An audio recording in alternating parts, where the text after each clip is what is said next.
सवाल है युवा दिलों की धड़कन मनिका से, जो कि जबलपुर से हैं। सो फर्स्ट ऑफ ऑल आपका एक बार फिर स्वागत है मेरे बिलासपुर शहर में। बहुत बहुत शुक्रिया। सो मेरा सवाल आपसे वही है जैसा इंट्रोडक्शन रहा है। इंग्लिश में आपने एमए किया, उर्दू आपने चूज किया परफॉर्म करने के लिए, और लगाव आप हिंदी से रखती हैं। तो कब, कहाँ, कैसे ये सारी चीजें एकदम से इंटरलिंक हो गई एक दूसरे से?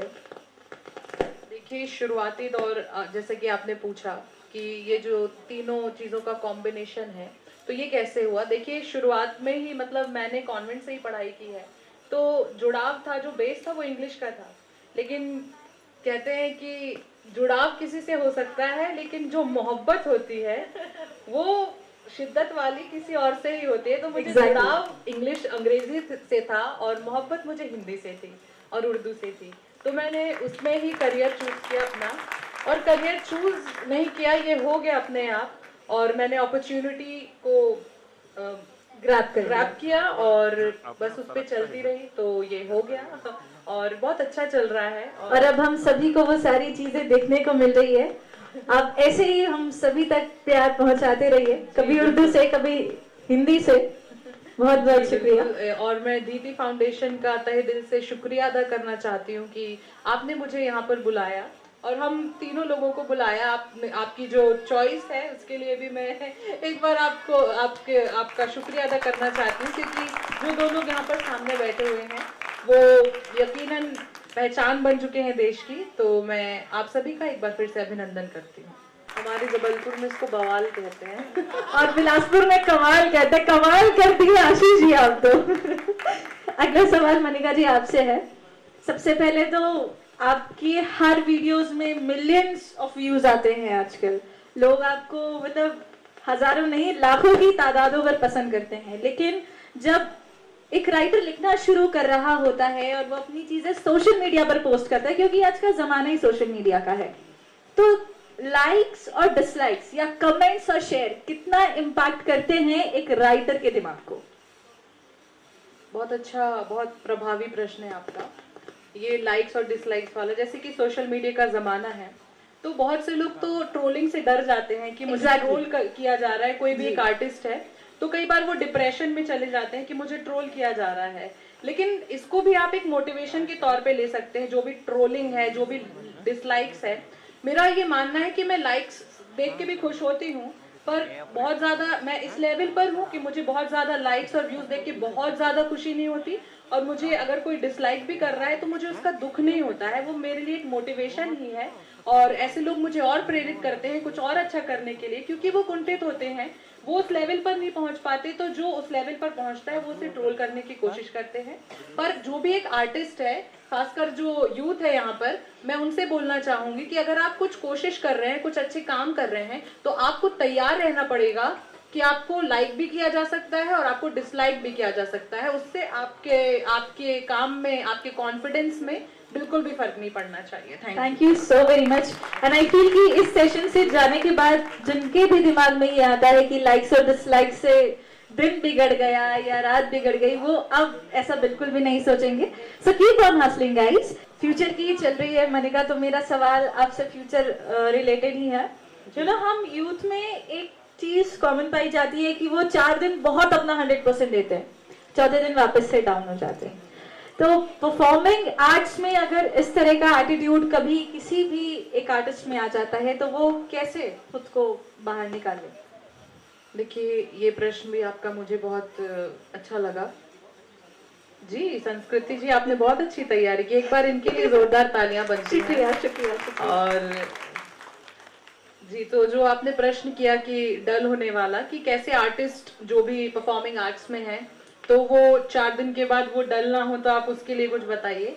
तो देखिए, शुरुआत में आप जब भी कोई काम करते हैं तो आपको कहते हैं ना कि किसी भी काम को आदत बनाने के लिए आपको कम से कम 28 दिन, 21 से 28 दिन। हाँ, वो मैं थोड़ा, मेरी मैथ्स वीक है जी। तो आशीष जी, आप मुझे यहाँ से हंसाइए मत तो जो डल वाला आपने क्वेश्चन किया था, तो जब आप किसी भी काम में संलग्न हो जाते हैं, मगन हो जाते हैं, तो आपको उसमें ढलने के लिए थोड़ा वक्त लगता है और बहुत धैर्य रखने की जरूरत होती है। आप कोई भी काम करें, टीचिंग की जॉब हो आपकी, आप एक आर्टिस्ट हो या कोई भी काम है, आपको उसमें पूरी तरह से लगने के लिए आपको लगना पड़ेगा, दिन रात एक करनी पड़ेगी। अगर मैं अपनी बात करूं एज एन आर्टिस्ट, तो लोगों को सामने की चमक दिखती है, लेकिन उसके पीछे का जो स्ट्रगल है, जो संघर्ष है, आपको रातों रात आपकी नींद नहीं होती है, 4 रात आप सो नहीं रहे हो, आपको फ्लाइट पकड़नी है टाइम पे, आपको ट्रेन पकड़नी है टाइम पे, आपको खाना डिनर मिस करना पड़ता है कि अरे छोड़ो मेरी फ्लाइट मिस हो जाएगी, मेरी ट्रेन मिस हो जाएगी। और ये मेरे साथ बड़ी समस्या, अगर जो फूडी आदमी है उसको खाना ना मिले तो आप जान सकते हैं कि कितनी बड़ी समस्या है। और बहुत सी चीजें हैं, तो हमें कभी भी स्ट्रगल से पीछे नहीं हटना है। मैं यूथ के लिए बोलूंगी कि किसी भी तरीके का स्ट्रगल है, अगर आप चाहते हैं, मैंने अपनी बायो में लिखा है कि poetess at heart mind and job. तो अगर आप चाहते हैं कि जो जॉब आप कर रहे हैं वो उसमें आपका दिल भी लगा हुआ हो, तो आपको मेहनत तो डेफिनेटली करनी ही पड़ेगी, पैर पीछे नहीं हटाना पड़ेगा आपको मेहनत से। तो बस लगेंगे आप और पूरी शिद्दत से, कहते हैं ना किसी चीज को पाने की कोशिश, तो पूरी कायनात उसे तुमसे मिलाने की साजिश करती है। बिल्कुल, बस ऐसा सब चीज में होता है, बस प्यार में नहीं होता है। देखिए ऐसा नहीं है, कुछ अधूरी मोहब्बतें अधूरी भी रहनी चाहिए। मेरा शेर था कि चलो एक दूसरे को भूल जाएं जहां में और भी बर्बादियां सुना दीजिए फिर, अब जब रहा है ये तो। जी मैं तहत में पढ़ूं कि तरन्नुम में, आप लोग बताइए। तरन्नुम, अच्छा। शहर के शोर में तन्हाइयां हैं, यहाँ तुम हो मगर वीरानियां हैं। शहर के शोर में तन्हाइयां हैं, यहाँ तुम हो मगर वीरानियां हैं। वहीं पे बैठ के अरसा गुजारूं, वहीं पे बैठ के अरसा गुजारूं, जहां तेरी मेरी परछाइयां हैं। क्या बात है, क्या बात है, क्या बात है। तालियों का शोर ही बता रहा है कि कितनी कशिश है शेर में। सही बात। बहुत शुक्रिया, बहुत शुक्रिया आपका। मनिका, मेरा अगला सवाल आपसे है कि आप एक बहुत अच्छी लेखिका हैं और साथ ही साथ आपने तमाम यंग राइटर्स को भी पढ़ा होगा। सो उन सभी राइटर्स की प्लस पॉइंट क्या है राइटिंग की? मतलब एक कॉमन फैक्टर होता है ना, हर एक राइटर में वो झलक जाता है। सो आपके अकॉर्डिंगली वो पॉइंट कौन सा है यंग राइटर्स में? जी, यंग राइटर्स की आप बात कर रहे हैं, मतलब आज के दौर के जो राइटर्स की आप बात कर रहे हैं, ऐसे तमाम लोग हैं जो मतलब बहुत अच्छा लिखते हैं। और उनकी जो सबसे अच्छी बात मुझे लगती है वो ये है कि वो मतलब जो चीज़ सोच लेते हैं वो करते हैं। और सबसे बड़ा प्लस पॉइंट तो लेखन ही है, उनका लेखन अच्छा है, कॉन्फिडेंस है उनमें। और तीसरी चीज़ कि उन्होंने ये जो लोगों को ये संदेश दिया है कि art is not for free. मुझे वो लोग बहुत पसंद है जो ये मानते हैं कि art is not for free.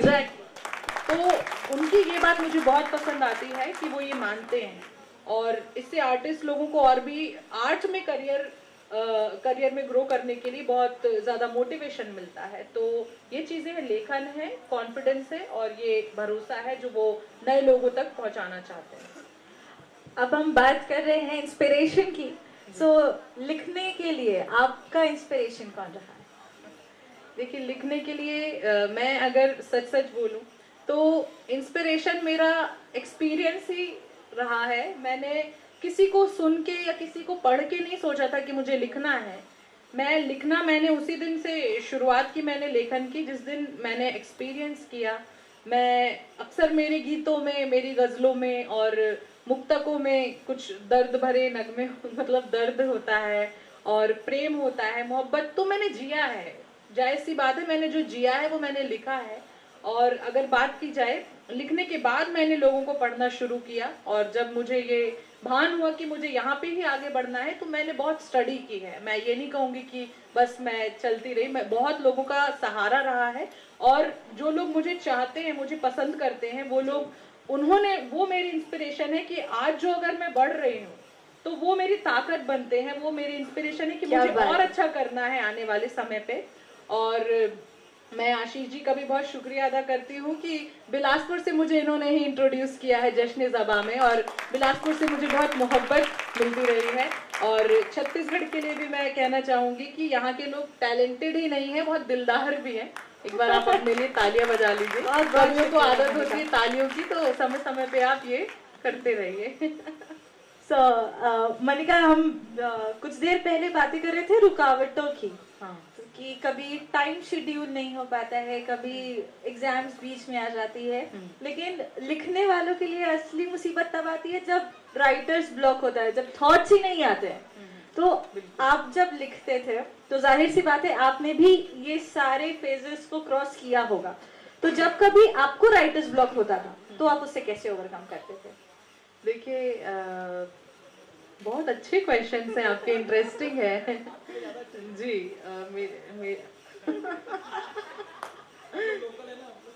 हाँ, तो जो आप कह रहे हैं राइटर्स ब्लॉक, मतलब थॉट्स ब्लॉक हो जाते हैं, थॉट प्रोसेस ब्लॉक हो जाती है एक राइटर को, तब क्या करना चाहिए? देखिए, मेरा मानना है कि यदि आप जबरदस्ती मत बैठिए कुछ लिखने के लिए। मेरा ये मानना है कि जो भी आप लिखते हैं वो तब नहीं लिखते हैं जब इमोशंस का फ्लो हो रहा होता है। इमोशंस जब ओवरफ्लो होते हैं तब वो पन्नों पर उतरते हैं। तो मेरा ये मानना है। और यदि आपको थॉट्स नहीं आ रहे हैं किसी चीज के लिए, आपने एक शेर लिख लिया, आपने एक मतला लिख लिया, उसके आगे आपसे लिखा नहीं हो रहा है, आप आगे की लाइंस कंप्लीट नहीं कर पा रहे किसी गीत की, किसी कविता की, तो आप बिल्कुल परेशान मत होइए। वो थॉट्स, मतलब जब वो चीज आएगी तो अपने आप उसको कंप्लीट कर लेंगे। कई गीत मेरे ऐसे हैं जो 2 साल पहले से मैंने एक बंद लिखा है और उसको मैं आज तक कंप्लीट नहीं कर पाई हूँ। देख रही हूँ मौका कि कब लिख पाऊंगी। और कुछ गीत ऐसे 2 मिनट में लिख जाते हैं। तो बस थॉट्स की बात है। और थॉट की आप बोल रहे हैं कि ब्लॉक हो जाना, ब्लॉक होते हैं, बहुत शोर शराबा होता है। जैसे कि दीदी ने कहा था कि दिन में बहुत शोर शराबा होता है, आप रात का माहौल देखते हैं। मेरा मानना है कि जब आप सफर कर रहे होते हैं, आप ट्रेन में होते हैं, आप कहीं एकांत में होते हैं, तब आपकी जो थॉट प्रोसेस है वो, मतलब अगर आपकी हर दिन में कुछ चेंजेस होंगे तो आपका दिमाग खुलता है और बहुत सी चीजें आती हैं लिखने के लिए, तो थॉट्स वहाँ ब्लॉक नहीं होती। स्थिर, मतलब अगर आप एक जगह पर जम गए हैं तो थॉट्स नहीं आएंगे, आपको इधर से उधर आवारा जैसे घूमना पड़ेगा। और मम्मी पापा नहीं माने तो फिर कैसे करें? मम्मी पापा को कैसे बनाए? हमें से अधिकतर लोगों का सवाल तो ये रहता है कि हम घूम तो ले, हम दुनिया घूम लेंगे, बस मम्मी पापा को भी बना दो, वो नाइट आउट के लिए नहीं बाहर जाने देते। देखिए, उसके लिए तो भरोसा बैठाना पड़ता है, जाहिर सी। और आप ऐसे काम कीजिए कि माँ बाप आप पर ट्रस्ट कर सके, भरोसा कर सके। और दुनिया के किसी भी कोने में जब आप जाएं तो माँ बाप आपकी पैकिंग करें और आपको स्टेशन तक छोड़ने आए। और मतलब आप ये सारी चीजें अब जी रही हैं? मम्मी पापा पैकिंग कर रहे हैं, स्टेशन छोड़ने आ रहे हैं। मेरे माँ बाप, मुझे लगता है कि हर जन्म मुझे जैसे माँ बाप मिले, मुझे वैसे ही माँ बाप मिले। वर्किंग वुमन है मेरी माँ, और मेरे पिता एक किसान है, मैं गर्व से कहती हूँ। क्या बात है।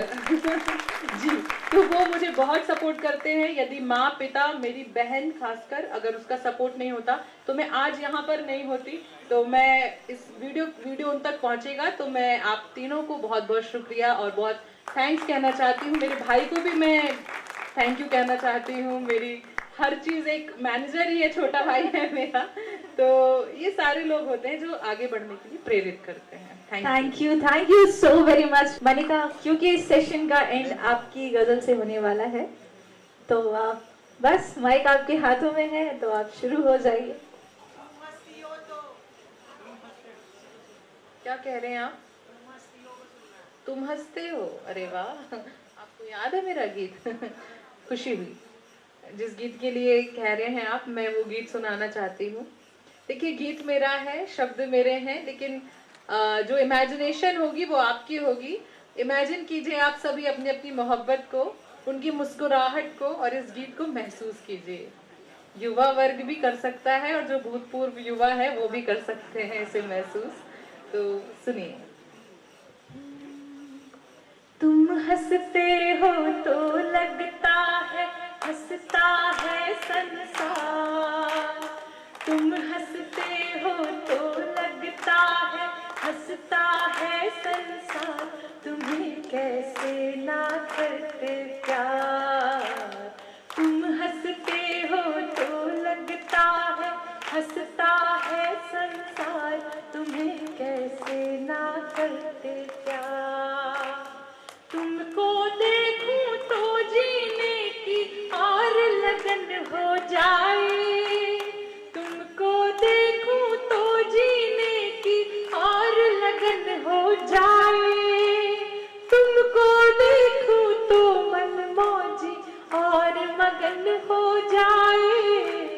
तुम उतने पावन जितनी, तुम उतने पावन जितनी पावन रेवा की धार, तुम्हें कैसे ना करते प्यार। तुम हंसते हो तो लगता है हंसता है संसार, तुम्हें कैसे ना करते प्यार।